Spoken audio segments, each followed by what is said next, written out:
Hey guys, it's Becca. So, you may have seen my original How I Edit My Instagram Photos video from about a year ago. And even though I still pretty much edit my photos the exact same way, I look back at that video and I'm just like, what are you doing? And because that slight change makes all the difference, today I'm filming part 2 of how I edit my Instagram photos. I still use a lot of the same apps because they're good apps, what can I say? The first app that I use is called Adobe Lightroom, the mobile version. I don't think that's the actual name, but if you just type Adobe Lightroom into the little App Store search bar, I'm sure it'll come up. I still remember back in the day when I used to use like VSCO cam to edit all of my photos, and it was really a look.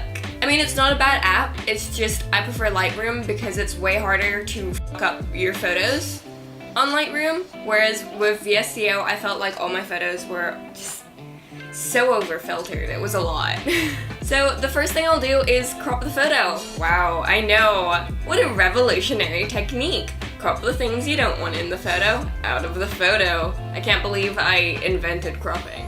I no longer add any presets because if you're a dumbass like me, then all of your photos are over-filtered anyways. Instead, I go straight into the light settings. Obviously, this varies from photo to photo. If your photo's a bit dark, make it a bit brighter. If your photo's a bit bright, make it a bit darker. Like, it's not rocket science, people. I also tend to tone down the contrast a little bit, and I make the highlights and the whites a bit darker and the blacks and the shadows a bit lighter. So the next thing I'll do is go on to the colors tab. On this here general tab, I tend to make sure that the colors are warm, that it has a bit of a pink tint, and also that the saturation and the vibrancy are upped a little bit.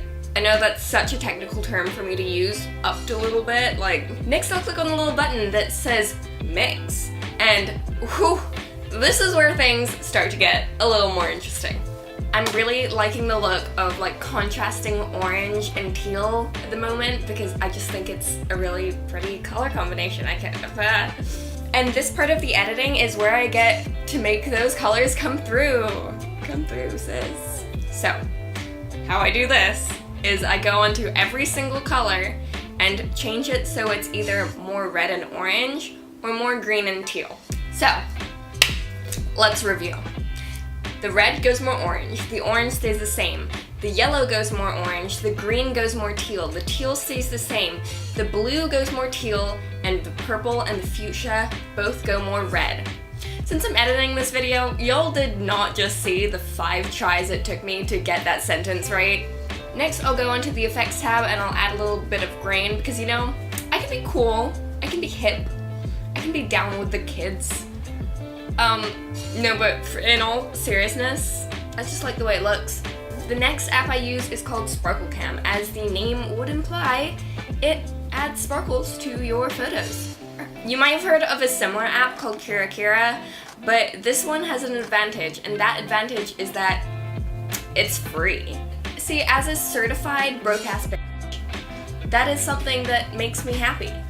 Also, it works well enough that I put one of my entire YouTube videos through it once, and it only crashed once. So, you know, it's good. So, if you've seen my other video, you'll know that the last app I use is called Unum, and if you haven't seen my other video, then fake fan. So I still use that, and a brief explanation of it is it basically allows you to plan out your Instagram feed, you know, rearrange the photos before you actually post them to get the right order, and like plan out your captions and all of that jazz. I would also like to point out that, side note, the photos you take really matter, okay? I know this isn't technically about editing, but if you take terrible photos with like terrible lighting and everything just looks garbage, there's only so much editing can do. So if you've seen my Instagram feed, you will know that I really like the look of bright, sunny photos because I think it looks really happy and it looks really beautiful in my opinion.